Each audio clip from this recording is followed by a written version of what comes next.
correlations between sustainable futures, brighter futures, and mentorship today is very real. I hope that this channel is a place that inspires you to either become a more sustainable version of yourself or seek a sustainable version of yourself. Today, we're going to be talking about the importance of investing in our youth. See, the unfortunate truth of things is that social works programs, after school activities, and many of the opportunities that keep children out of trouble and help them to develop into better functioning adults in society are being stripped away from us. Again, my name is Vance. This is Sustainability by Vance. And I'm super happy to be able to discuss goals 4, 11, 16, and 17 through the lens of our guest, Kojin Tashiro. We will see how social works not only empowered him in his youth, but how he is taking that same mentorship that he received and giving kids an opportunity to do better with their lives as well. And see how you can make that a part of your lifestyle. Hopefully one day mentor someone as well in something that you're genuinely passionate about, something that enhances your life as well as the lives of those around you and the community around you. If you're interested in making a difference, making money as you make a difference, as well as how you can save money as a consumer and be a smarter consumer while helping your own pocket, this is the place where you want to be. Check out our Conscious Consumerism Guide, leave feedback on that, and leave feedback on this video. I like that. Yeah, I really love just, I love to hear like how the creatives, how we can translate a lot of different backgrounds. Cause like my formal educational background might be, boring to hear, but I like to translate that over to something like a podcast. This is a bit more creative to me, where it's a bit more casual. And even music, I really think that music is such a powerful tool, and I think it will continue to be a powerful tool when it comes to developing a better world. I think growing up listening to a lot of conscious music as well kind of had a role in wanting to do better, and just knowing how things were and wanting to play a role in that. So and whether what your your individual idealism is, in terms of politics and stuff like that set aside, like every side should want some form of sustainable action in terms of education, and being properly educated on how to succeed, having the resources and the education and guides to be able to succeed with their, by working hard and doing what they need to do. Like, so regardless of what what you believe in, I mean, I think that's like a pillar of society that we always have to acknowledge, right? Yeah, I really love sustainability because of that specifically. I know we talked about this on a few episodes back with my professor as well, but I really want this podcast, as well as just everything, to people to know that like no one is trying to push any type of ideology on this. When I say sustainability, like you literally have to think about the etymology of the word. It's the ability to sustain self, like the ability to sustain society. We are not on that path. So it's always crazy to me when you think like quality education is a goal. Like it's a crazy thing to have to even advocate for, but like, that's part of it, I mean, I've spoken at several universities and, educational facilities in America. I've spoken at, universities in Japan as well. I've spoken at universities in Europe. Like the underlying theme, for every single place is the fact that, sustainability equals proper education. Yeah.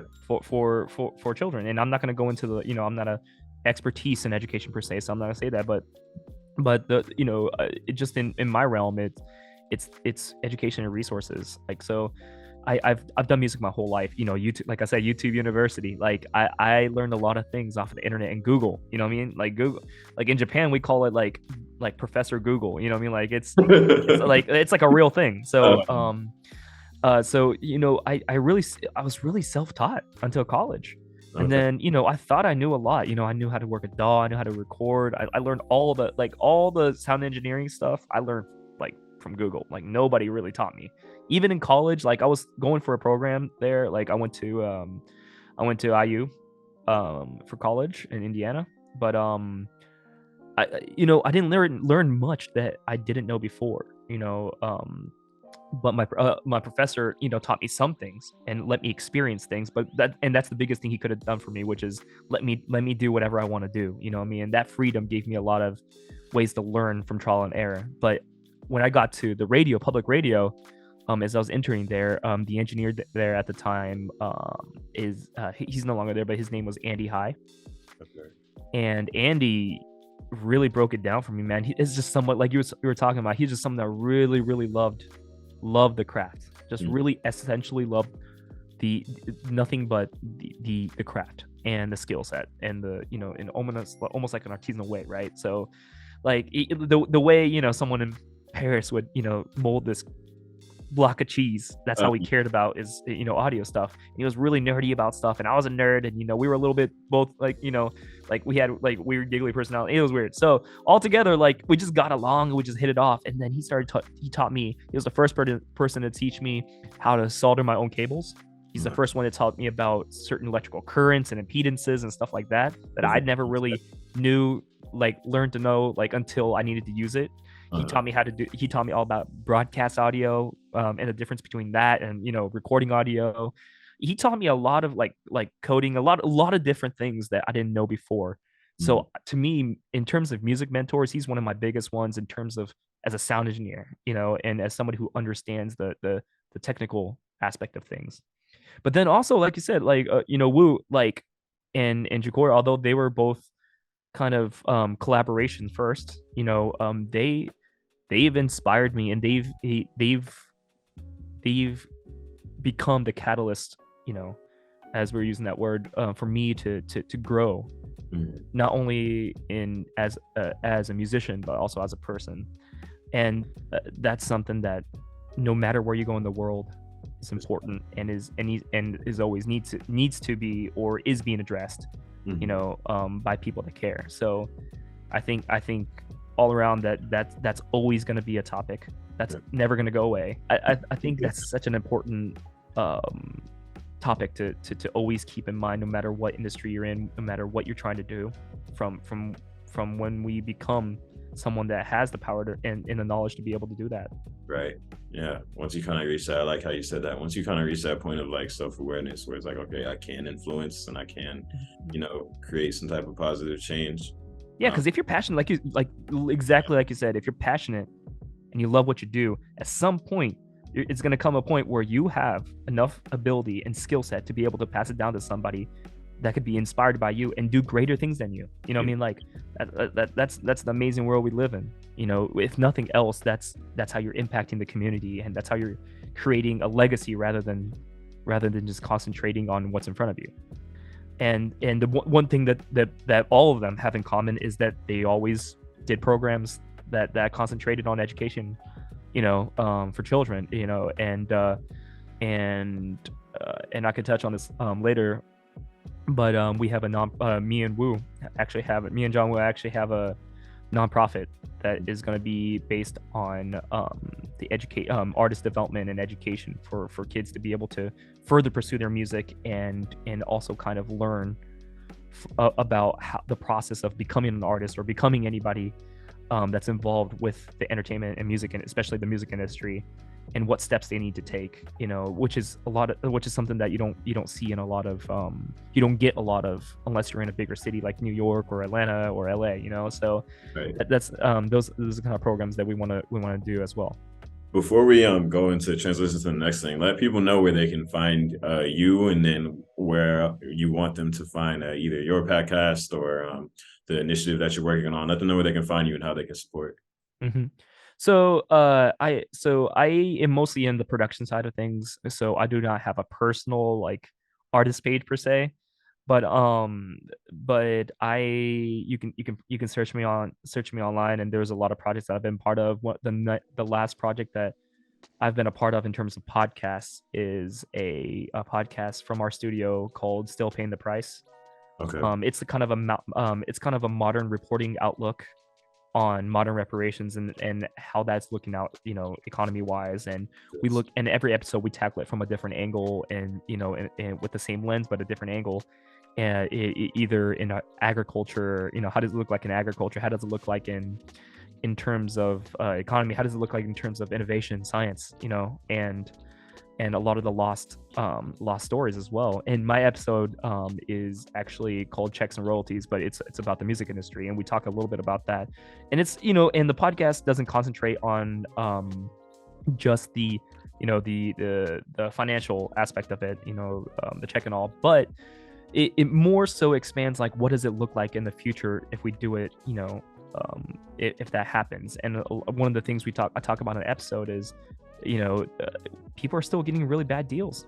People are still uneducated on how to go about it. Like there's a lot of people that are uneducated on what it's like to have insurance and 401ks and stuff of that nature. Mm-hmm. So that's one thing that we want to, that's part of the education, that we like to do in the form of reporting and podcasts. So Still Paying the Price is the latest podcast that I've lead produced and wrote the theme for, and sound design as well. So nice. Waiting on what's in front of you. Right. Human capital is everything. Mm-hmm. Everything. 100%. All right. So we'll get into the last little portion here. We got about 5 minutes left. This is the part where we like to get, personality about our guests. We kind of like to have it a little fun. So I always have at least one would you rather, and I'll throw in some questions. Okay. Some other questions. I'm scared a little bit. I like to kind of tailor them a little bit. So would you rather lose, and by lose I mean like it's gone, like cut off or something, your dominant hand or your dominant ear? Man, that's a good one. Okay, so my dominant hand, in terms of like the hand that I need the most on average is my left hand, because I write with that. Okay. Write with that hand, but it's also what my dominant hand when I'm doing a lot of very specific stuff, like small stuff. So I'm ambidextrous in a way. So okay. I pitch and bat and do all that right-handed. With sports, right-handed. My stronger hand is right hand for sure, but my left hand does all the intricate stuff. Okay. So I hold a knife with my left hand as well. So when I'm cooking, so dominant ear, yeah, that's hard. Yeah. That's hard because like this is gonna get like really specific, but audio's minimum stereo now. There ain't no mono anymore. You know what I mean? Like, well, there is, but like it's barely there. So, man, and then it gets mixed down to stereo. So like, I could. It'd be very. You know what? Like it's like cut off, like cut off, like right on my wrist. Gone. Like I would. You're taking the hand? I'm taking the hand off. Wow, that's a man dedicated to his craft right there.